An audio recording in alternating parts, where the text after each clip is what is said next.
तो हेलो दोस्तों। तो कैसे हैं आप लोग? ठीक, चलिए ज़्यादा टाइम वेस्ट ना करते हुए मैं आपको बताती हूँ आज का नया के ड्रामा। इस के ड्रामा के शुरुआत में हम देखते हैं सांग्यांग के नाम के एक लड़के को, जिसको बचपन से ही एक आइडल बनने की इच्छा थी। बट हम यहाँ देखते हैं कि वो डांस करते करते उसकी आँखों में कुछ आयरन की रोड जैसी लग जाती है, जिससे हम देखते हैं कि उसकी आंखों से बहुत खून बहता है और उसकी कंडीशन बहुत क्रिटिकल हो जाती है। जिसे हम देखते हैं वो हॉस्पिटल जाता है, तो हम पाते हैं कि वो अंधा हो चुका है। फिर डॉक्टर सलाह देते हैं कि सिर्फ सर्जरी एक लास्ट सॉल्यूशन है जिससे इसकी आंखें वापस आ सकती हैं। बट सांग्या अपनी मम्मी को मना करता है कि मम्मी, मुझे ये नहीं करवाना है, मेरी आंखें ठीक हैं और मैं बिल्कुल ठीक हूँ, क्योंकि कल मेरा ऑडिशन है और मुझे गाना गाने जाना है। लेकिन सांग्या की मम्मी कहती है कि कोई बात नहीं। फिर उसका ऑपरेशन होता है। फिर हम यहाँ देखते हैं कुछ साल बाद कि सांग्या एक बहुत बड़ा आइडल बन चुका है, जिसके बहुत सारे फ़ैन हैं और उसका एक ग्रुप है जिसका नाम द क्राउन है और साग्या ही उसका क्या है, लीडर है। और यहाँ देखते हैं हम साग्या के बहुत सारे फ़ैन हैं। फिर हम यहाँ देखते हैं कि जो सांग्या है वो अपने दोस्तों के साथ यहाँ पे पार्टी कर रहा है, जो उनका क्राउन है नंबर 1 आया है उस खुशी में। फिर उसके बाद हम देखते हैं कि जो इनके कंपनी की प्रोड्यूसर है, यानी कि सीईओ की डॉटर, उसको किम बॉम नाम की एक लड़की का गाना बहुत अच्छा लगता है, तो वो उसे कहती है कि प्लीज़ हमारे साथ साइन कर लो। तो सीन शिफ्ट होके सांग्या पे आता है, जिसमें वो कहता है कि इस वॉच के लिए कौन कौन कॉकटेल बैटल करता है। तो सभी एक एक करके कॉकटेल बैटल करते हैं, तो सभी के सभी उसके दोस्त एक एक करके हारते रहते हैं। तो फिर लास्ट में बचता है कौन, उसका सीईओ और सांग्या। फिर हम देखते हैं इन दोनों के बीच में एक कंपटीशन होता है कॉकटेल वाला, जिसमें जो सांग्या का बॉस है यानी कि सीईओ है वो भी इसमें आउट हो जाता है और सांग्या इसमें जीत जाता है। फिर हम देखते हैं कि साग्या को कुछ ज़्यादा ही नशा हो जाता है, तो उसको विज़न्स आने लगते हैं। वो उस विज़न्स में कुछ मेलोडी सुनता है, ठीक है। उस मेलोडी को सुनने के बाद ही वो सीईओ को देखता है और फिर हम उसको अगले दिन उसके बिस्तर में पाते हैं, जिसमें हम देखते हैं सांग्या को ड्रीम आता है एक छोटी लड़की का, जिसमें वो वही मेलोडी बजती है और उसको यही ड्रीम हर रोज़ आता है और उसी टाइम 5:45 AM होते हैं। वो हमेशा ही 5:45 AM में ही उठता है। फिर हम यहाँ देखते हैं सांग्या उठ के अपना वर्कआउट वगैरह करता है। फिर हम इसी सीन के बाद हम देखते हैं अपनी फ़ीमेल लीड को, जिसका नाम है किम बॉम, जहाँ हम देखते हैं ये वहीं जाती है कॉन्ट्रैक्ट साइन करने के लिए, जो इसको स्टार्टिंग में ऑफ़र किया रहता है सीईओ की बेटी ने। फिर हम यहाँ देखते हैं सांग्या के सेक्रेटरी को, जो उसको लगातार फ़ोन पे फ़ोन किया जाता है, लेकिन सांग्या वो फ़ोन नहीं उठाता है। फिर अचानक से जो उसका सेक्रेटरी है वो घर के अंदर आता है और सांग्या उसको देख के डर जाता है। वो कहता है कि तुम फ़ोन क्यों नहीं उठा रहे हो? सांग्या कहता है कि क्या, तुमने तो कहा था कि आज हमारा कोई प्लान नहीं था, तो तुम यहाँ पे कैसे? तो सांग्या का जो सेक्रेटरी होता है वो कहता है कि यहाँ पे कैसे, जो तुमने कल ड्रिंक करके सीईओ को पंच किया था, उसको सीढ़ी से नीचे फेंका था, वो वीडियो वायरल हो चुकी है। तो सांग्या चौंक जाता है। सांग्या कहता है कौन सा पंच, कैसा पंच, मैंने सीईओ को पंच मारा? तो जो सांग्या का सिक्योरिटी होता है वो सांग्या को वीडियो दिखाता है कि ये देखो। तो वो कहता है क्या ये सच में मैंने किया है? तो उसका सेक्रेटरी कहता है क्या तुम्हें कुछ याद नहीं? तो वो कहते हैं क्या ये मैंने किया है, ये सच में क्या मैं हूँ? क्या सीईओ ठीक है अब, मुझे उनसे मिलने ले चलो।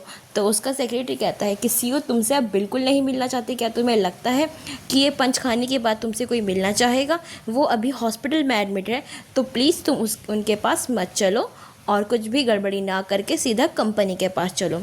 तो सांग्या मान जाता है, सीधा कंपनी की ओर जाता है।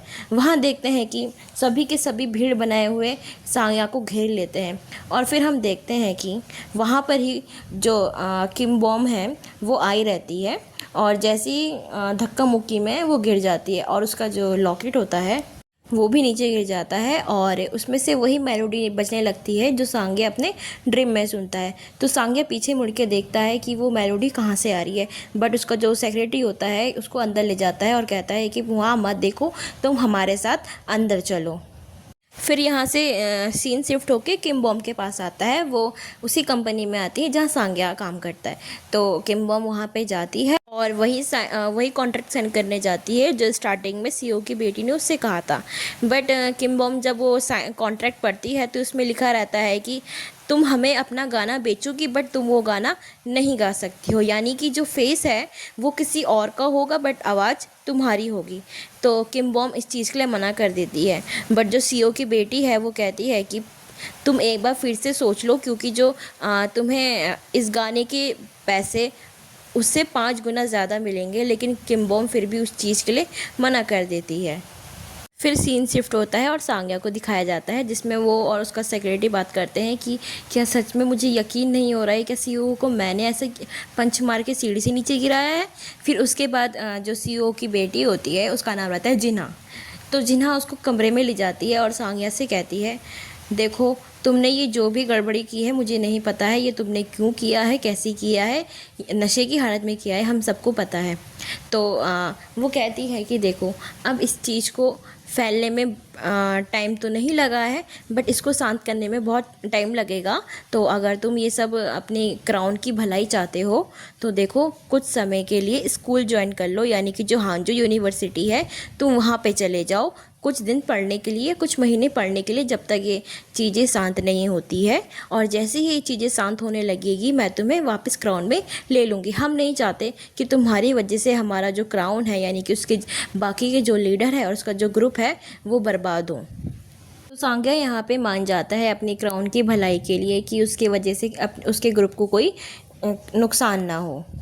तो सीन शिफ्ट होके किम बॉम की फैमिली की तरफ आता है जहाँ पे देखा जाता है कि किम बॉम की पेरेंट्स की जगह यानी कि उसकी ना ही मम्मी है ना ही पापा है, उसकी सिर्फ क्या है आंट।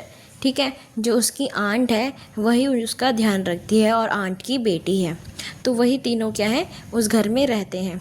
तो जो उसकी आंट है वो उस घर को यानी कि जो किम बॉम का घर होता है वो उसको बेचना चाहती है, यानी कि उसको लोन पे रखना चाहती है कि अगर वो कोई लोन ले तो उस घर को गिर पे रख दे। लेकिन किम बॉम कहती है तो देखो प्लीज़ ऐसा मत करो, अगर आपने ऐसा किया तो हम आज के बाद ऐसा एक दूसरे को कभी नहीं देख पाएंगे। लेकिन जो उसकी आंट है वो कहती है कि किम बॉम ये मैं हम तीनों की ही भलाई के लिए कर रही हूँ, हमारे पास ना ही कोई पैसा है और ना ही पैसे आने का कोई साधन। लेकिन किम बॉम उनकी बातों से गुस्सा हो जाती है। उसी समय जो किम बॉम की आंट की बेटी होती है यानी कि उसकी कज़न, वो उसको चुप करवाने आती है, उसको शांत करवाती है कि किम बॉम तुम मेरी मम्मी को छोड़ो, उन पे ध्यान मत दो, तुम मेरी बात सुनो। तो वो उसको शांत करवाती। लेकिन उसी टाइम उसके फ़ोन पे एक नोटिफिकेशन आता है जिसमें वो देखती है सांग्या को। उसमें सांग्या के बारे में लिखा रहता है कि सांग्या ने जो अपने सीईओ के साथ किया है, पंच मारा था उसको, उस वजह से उसको क्राउन से बाहर निकाल दिया है। वो देखती है कि सांग्या ने एक पोस्ट की है जिसमें वो सबसे माफ़ी मांग रहा है, खासकर अपने सीईओ से कि उसने ड्रिंक करके अपने सीईओ के साथ ऐसा किया। तो जो सांग्या होता है वो अपने बचपन की चीज़ें याद करने लगता है कि किस तरीके से सीईओ जो थे सिर्फ उन्होंने ही उसकी मदद की है उसको आइडल बनने में। फिर सीन कट होकर यहाँ पे सीईओ के पास ले जाया जाता है कि सीईओ एकदम से उठता है और डरा रहता है कि सांग्या ने उसको पंच मारा, क्योंकि वो कहता है कि मैं वहाँ पर था। अब ये चीज़ तो सस्पेंस में ही है। अब देखते हैं कि आगे आगे एपिसोड में क्या पता इसके बारे में पता चले कि जो सांग्या है उसने ड्रिंक करके सीईओ को क्यों पंच किया। फिर हम देखते हैं कि जो सांग्या है वो तैयार व्यार होके हांजू यूनिवर्सिटी की ओर जा रहा है। वो कहते हैं कि ये मेरे स्कूल का पहला दिन है तो मैं थोड़ा हीरो बन के जाता हूँ। तो उसका जो सेक्रेटरी होता है वो कहता है कि आज छाता लेके चलो क्योंकि वेदर फोरकास्ट में लिखा है कि आज बारिश होगी।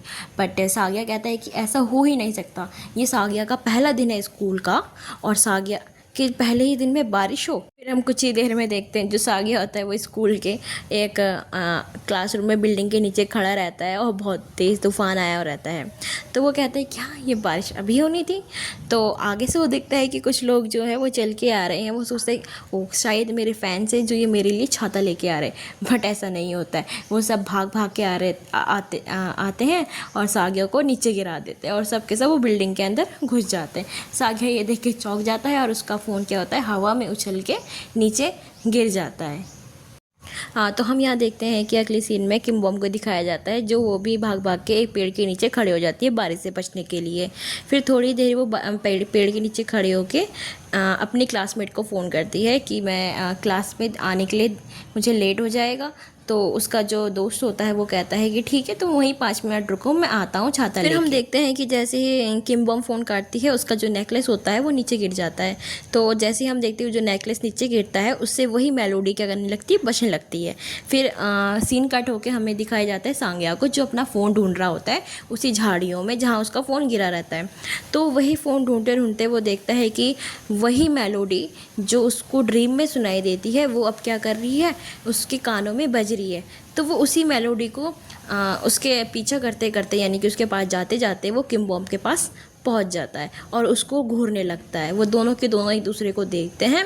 फिर किम बॉम उससे पूछता है, ये मेलोडी कौन सी है, ये कैसी है? तो किम बॉम जो कहती है, ये मेरा गाना है, तुम्हें कैसे पता? फिर उसी समय हम देखते हैं कि जो किम बॉम का क्लासमेट रहता है वो आ जाता है। वो किम बॉम को आवाज़ देता है और कहता है कि यहाँ से चलो। तो किम बॉम उसके साथ जाती है। फिर उसका क्लासमेट पूछता है कि ये लड़का कौन है? तो वो कहती है कि ये तो मुझे नहीं पता। फिर हमें सांग्या को दिखाया जाता है, जो रात भर ये जानना चाहता है कि उस लड़की के पास वो मेलोडी कहाँ से आई, कैसे आई, जो मैं ड्रीम में देखता हूँ। फिर ये सीन कट होके सुबह जाता है, शिफ्ट होता है। फिर हम देखते हैं कि जो किम बॉम का घर है, जो उसका क्लासमेट था जो कल दिखाया गया था, वो उसके घर के बाहर वेट करता है। तो जैसे ही वो किम बॉम बाहर आती है तो वो दोनों मिलते हैं। फिर हम देखते हैं जो किम बॉम की आंट रहती है, उसकी जो बेटी रहती है, वो भी बाहर निकलती है। फिर वो कहती है उसकी क्लासमेट को, मुझे पता है कि तुम ज़रूर यहाँ पे मेरे कारण ही आए हो, मुझे पता है कि तुम मुझे पसंद करते हो, तुम मेरे ही कारण सुबह सुबह यहाँ पे रोज़ आते हो। तो उसका जो क्लासमेट होता है कि ये कुछ पागल सी है क्या, ये सपने अपने ये ख्याली पलाओ ये कैसे बना लेती है अपने आप ही। फिर किम बॉम उसको देख के कहती है कि ये क्यूट तो है ना। तो फिर उसका जो क्लासमेट होता है वो किम बॉम को पसंद करता है, तो वो उसको घूरते रहता है थोड़ी देर तक। फिर हमें यहाँ दिखाया जाता है कि जो सांग्या है वो अपनी कार से कॉलेज आता है और बहुत सारी लड़कियों का ग्रुप उसको घेर लेता है और फिर उससे कहता है कि प्लीज़ ओप्पा हमारे लिए गाना गाओ। तो वो गाना गाता है। फिर उसके बाद जो उसकी आंट, किम बॉम की आंट की लड़की रहती है, वो सबसे आगे ही खड़ी रहती है। तो जो सांग्या रहता है वो उसको छेड़ने लगता है कि तुम। तो उसकी आंट की बेटी जोर से चिल्लाती है, हाँ मैं वही हूँ जो तुम्हारे कॉन्सर्ट में सबसे आगे खड़ी थी, और बहुत ज़ोर ज़ोर की चिल्ला रही थी। तो सांग्या कहता है कि ये तुम्हारे गाल में क्या लगा है? तो वो डर जाती है एकदम से। तो सांग्या उससे कहता है, ओह सॉरी, ये तो क्यूटनेस है। तो उसके बाद जो सांग्या होता है वो अपनी क्लास के बारे में पूछता है उन सब से। तो वो किम बॉम की जो आंटी की बेटी होती है वही उसी डिपार्टमेंट में पढ़ती है जिसमें साग्या पढ़ता है। तो उसको वो अपनी क्लास में ले जाती है और उन सब से मिलाती है। तो साग्या वहाँ से बहुत जोर की चिल्ला के कहता है, हेलो क्लासमेट, तुम सब कैसे हो? तो वो सब उसको देख के इग्नोर कर देते हैं। तो साग्या उससे कहता है कि क्या ये इन सब ने मुझे इग्नोर किया? लेकिन वो कहती है नहीं नहीं, वो लूज़र क्या जाने। तो फिर उसके बाद वहाँ पे दिखाया जाता है कि टीचर आते हैं, वो कहते हैं सबको हेमलेट के बारे में कि हेमलेट कौन करना चाहेगा। जो साग्या होता है वो अपना हाथ खड़ा करता है और वो आगे आता है हेमलेट करने के लिए। तो सब उसके ऊपर हंसने लगते हैं, लेकिन साग्या बहुत खुश मिजाज का होता है, तो उसको कोई फ़र्क नहीं पड़ता। वो अपने सर को कहता है कि मुझे बहुत भूख लगी है, हमें कैफ़ेटेरिया जाना चाहिए। तो वो उन सब को, अपने क्लासमेट को लेके कैफ़ेटेरिया जाता है और उन सब का बिल पे करता है कि आज मेरा फर्स्ट डे है, सबके सब जो खाना चाहते हैं वो खा सकते हैं। तो सभी उछल के खाने पे टूट पड़ते हैं। तो शीन यहाँ पे शिफ्ट होके किम बॉम के पास जाता है और देखते हैं कि जो किम बॉम है अपना जो दूसरा रूम होता है वो रेंट पे देना चाहती है, क्योंकि हम देखते हैं कि वो उन पे काफ़ी कर्जा है। तो वो चाहते हैं कि वो अपना रूम रेंट पे दे, जिससे उनके पास थोड़े पैसे आएँ। फिर हम यहाँ पे देखते हैं जो साग्या का सीईओ होता है, उनकी जो बेटी होती है वो अपने पिता के पास आती है और उनसे कहती है कि उस रात हुआ क्या था जो साग्या ने आपको ड्रिंक करके पंच मारा। तो वो बोलता है कि देखो, मैं इस बारे में कुछ बात नहीं करना चाहता हूँ, तो प्लीज़ तुम यहाँ से चले जाओ। फिर अगले दिन हमें साग्या को दिखाया जाता है जो कैप वैप पहन के जाता है और एक लड़की से पूछता है, क्या तुम किम बॉम नाम की लड़की को जानते हो? तो वो लड़की उसको कहती है ओ म्यूज़िक वाली। तो वो कहता है हाँ हाँ हाँ। तो फिर उसको उसका एड्रेस दे देती है जहाँ पे वो पार्ट टाइम जॉब करती है। फिर उसके बाद वो किम बॉब को मैसेज करती है कि जो एक लड़का है तुम्हारे बारे में पूछ रहा था, तो मैंने उसको तुम्हारा जहाँ पे तुम पार्ट टाइम जॉब करते हो मैंने वहाँ का एड्रेस दे दिया है। उसको याद आता है कि ये तो सागिया ही होगा। तो वो उसके बारे में सोचने लगती है कि ये ज़रूर मेरे मेलोडी के बारे में ही जानने आया होगा। तो जैसे ही वो घर जाने वाली होती है तो उसी टाइम सागिया आ जाता है वहाँ पे, तो वो छुप जाती है। तो सागिया को देख के दूसरी लड़की आगे आती है और कहती है कि ये सबको क्या चाहिए। तो वो किम बॉम के बारे में पूछता है। तो किम बॉम उसको मना करती है कि इसको मत बताओ। तो लड़की कहती है कि किम बॉम तो वहाँ से पहले ही जा चुकी है। तो जैसे ही वो कहता है ओके थैंक यू, वो वहाँ से निकल जाता है। उसी वक्त किम बॉम बाहर आती है तो हम देखते हैं कि सागिया उसके आगे खड़ा होता है और उससे कहता है कि प्लीज़ मुझे अपने गाने के बारे में बताओ, क्योंकि जो तुम मेलोडी तुम्हारे नेकलेस में है वो मेलोडी मेरी ड्रीम में आती है। तो वो उसका पीछा करते करते करते करते उसके कॉलेज चले जाता है और उसको कहते क्यों तुम इतनी जल्दी में क्यों हो, क्या तुम डेट पे जा रही हो। तो उसी टाइम वहाँ पे जो किम बॉम का क्लासमेट होता है वो वहाँ पे आ जाता है। तो वो कहता है कि किम बॉम क्या तुम्हें ये लड़का परेशान कर रहा है, तुम यहाँ से जाओ। तो वो उसका क्लासमेट सागिया को वार्निंग देता है कि देखो तुम किम बॉम को परेशान मत करो, मैं तुम्हें लास्ट वार्न कर रहा हूँ। तो वो कहता है कि देखो मैं उसको परेशान नहीं कर रहा हूँ, मैं बस उससे कुछ जानना चाहता हूँ। तो वो जैसे उसके पास आता है तो वो उसको ज़ोर से पटक देता है नीचे ज़मीन में। तो वहाँ से चले जाता है। फिर उसके बाद सागिया उठता है, मैं कुछ गलत नहीं कर रहा हूँ, मुझे सिर्फ अपना आंसर जानना है। तो वो जाते जाते भागते भागते किम बॉम के पीछे पीछे म्यूज़िक डिपार्टमेंट के अंदर चले जाता है। हम देखते हैं जैसे ही सागिया रूम में एंटर होने वाला होता है तो उसको रूम के दरवाजे में एक कपलेट दिखाई देता है जिसमें लिखा रहता है कि वो एक बंदे की तलाश में है जो हांजू ग्रुप को क्या करे, ज्वाइन करें। तो क्लास के अंदर एंटर होता है, सीधा कहता है कि मैं ही वही हूँ जिसकी तुम तलाश कर रहे थे, मैं ही तुम्हारे ग्रुप को ज्वाइन करना चाहता हूँ। लेकिन जो उसका क्लासमेट होता है वो मना कर देता है कि नहीं, मैं तुम्हें यहाँ पे ज्वाइन नहीं होने दे सकता, तुम हमें परेशान ही करोगे, तुम हमारा काम ही बढ़ाओगे, तुम वैसे भी एक नकली सागिया हो। तो वो कहते हैं कि ठीक है चलो तो इसी बात में कंपटीशन हो जाए। तो वो कहते हैं अगर ठीक है मैं जीता तो मैं इस ग्रुप को ज्वाइन करूँगा, अगर मैं हारा तो मैं यहाँ से बिना बोले चुपचाप चले जाऊँगा। तो अगले ही पल हम देखते हैं कि पूरे ही कॉलेज में इस चीज़ की बात फैल जाती है कि जो सागिया होता है और जो हांजू ग्रुप का मेंबर है उन दोनों के बीच में एक खतरनाक लड़ाई होने वाली है, यानी कंपटीशन होने वाला है। तो सभी के सभी वहाँ पे आने लग जाते हैं एक एक करके। तो सभी के सभी उन सबको दोनों को घेरने लग जाते हैं। तो जो सागिया होता है इस बीच में किम बॉम के पास जाता है और पूछता है देखो अगर मैं जीत गया तो तुम मुझसे प्रॉमिस करो कि तुम मुझे उस मेलोडी के बारे में यानी कि अपने गाने के बारे में मुझे बताओगी और वो गाना मुझे सुनाओगी। तो ठीक है, किम बॉम कहती है कि ठीक है अगर तुम जीते तो मैं तुमसे प्रॉमिस करती हूँ मैं तुम्हें ये सुनाऊँगी। तो हम देखते हैं कि इन दोनों के बीच में ख़तरनाक ही तरीके से कंपटीशन होता है, सभी के सभी बहुत ज़ोर ज़ोर से चिल्ला रहे होते हैं। फिर हम देखते हैं कि बेचारा जो सागी होता है उसका जो गिटार होता है वो उसी बीच में उसकी वायर टूट जाती है। बट हमारा बेचारा सागी वो बहुत ही अच्छे नरम दिल का होता है, उसको बिल्कुल भी बुरा नहीं लगता है।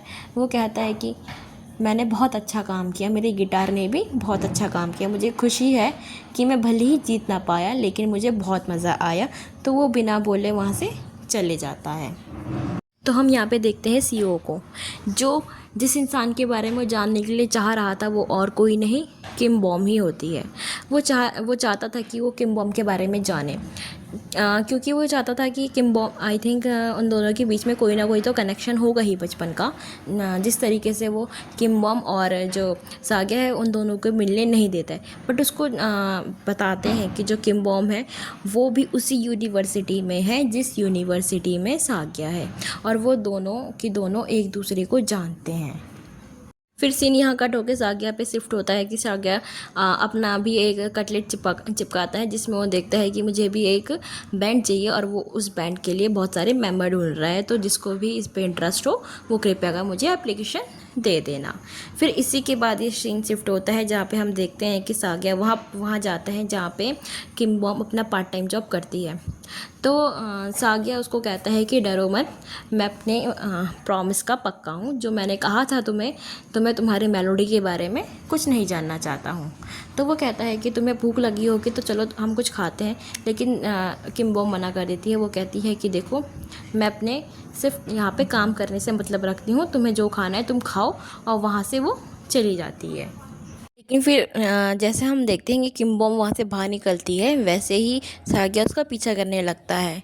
फिर हम देखते हैं कि जो उसका साग्या का सीईओ है, वो उन दोनों को कार में बैठ के देख रहा होता है। फिर ये सीन कट होके साग्या पे शिफ्ट हो जाता है। उसके घर पे सीईओ आता है रात में और वो उससे माफ़ी मांगता है। साग्या अपने सीईओ से सॉरी कहता है, लेकिन उसका जो सीईओ है वो कहता है कि देखो, तुम्हें अब हांजू यूनिवर्सिटी छोड़नी पड़ेगी, या तो तुम आर्मी ज्वाइन करो या फिर तुम अब्रॉड चले जाओ पढ़ने के लिए। लेकिन साग्या इससे मना कर देता है। साग्या कहता है कि नहीं, मुझे यही मज़ा आ रहा है और मुझे अपनी यही पढ़ाई पूरी करनी है। तो उसका सीईओ जो है वो कहता है कि तुमने आज तक मेरी बात कभी नहीं टाली है, तो तुम ऐसा क्यों कर रहे हो। तो साग्या वहाँ मना करके वहाँ से चले जाता है। फिर हम नेक्स्ट सीन में देखते हैं कि साग्या पार्क में बैठा है, बट वहाँ से दो लड़के आते हैं और वो कहते हैं कि तुमने अपना बैंड कैसे खोला और तुम अपना बैंड यहाँ पे कैसे चला सकते हो, हम भी देखते हैं, तुम्हें यहाँ पर कोई भी मेंबर नहीं मिलेगा। तो वो उसको छेड़ने लगते हैं, उसको परेशान करने लगते हैं, और फिर एक जाके उसके पीछे पीछे जाता है, उसको मारने की कोशिश करता है। फिर जैसे ही साग्या उनको हटाने की कोशिश करता है तो वो गिरने की एक्टिंग करते हैं, नीचे वीडियो बना देते हैं कि साग्या ने हमें मारा। फिर वही वीडियो बहुत ज़्यादा वायरल हो जाती है और फिर वही वीडियो उसकी कंपनी तक पहुंचती है, जिससे वो साग्या को वहाँ बुलाते हैं और कहते हैं देखो, तुम इतना वायलेशन करोगे तो ये तुम्हारे लिए भी ख़तरा है और तुम्हारे क्राउन के लिए भी। तो हम नहीं चाहते हैं कि तुम भी कोई भी मुसीबत में पड़ो, तो तुम इस क्राउन को छोड़ दो। तो साग्या मान जाता है अपनी क्राउन के लिए। तो वो ऑफिशियली अनाउंस कर देता है सबके सामने कि मैं आप सभी से माफ़ी मांगता हूँ कि मैंने ये वायलेशन किया, और वो इस क्राउन को छोड़ रहा है। फिर हम देखते हैं नेक्स्ट सीन में जो किम बॉम होती है वो टेंशन लेती है फ़ोन में देख के। उसमें आता है कि जो साग्या है उसने सबके सामने अनाउंस कर दिया है कि वो अब वहाँ से जा रहा है और वो किसी भी क्राउन का मेंबर नहीं है। तो वो सब देख के वो टेंशन लेती है। फिर हम देखते हैं कि सीन शिफ्ट होके साग्या पे जाता है और उसकी हेल्प उसका सिक्योरिटी करता है, उसको बहुत सारे पैसे दे के कि तुम अब इससे अपना गुजारा करो।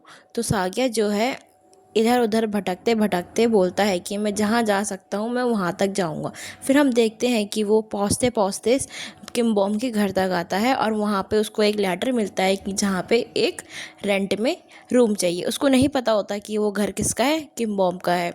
तो वो उस घर पे जाके रेंट के लिए जाता है। फिर अगले दिन वो सुबह एक दूसरे को देख के चौंक जाते हैं कि तुम यहाँ क्या कर रहे हो। इसी के साथ ये ड्रामा यहीं ख़त्म होता है। प्लीज़ सेकंड एपिसोड के लिए मेरे साथ बने रहें। Thank you for watching.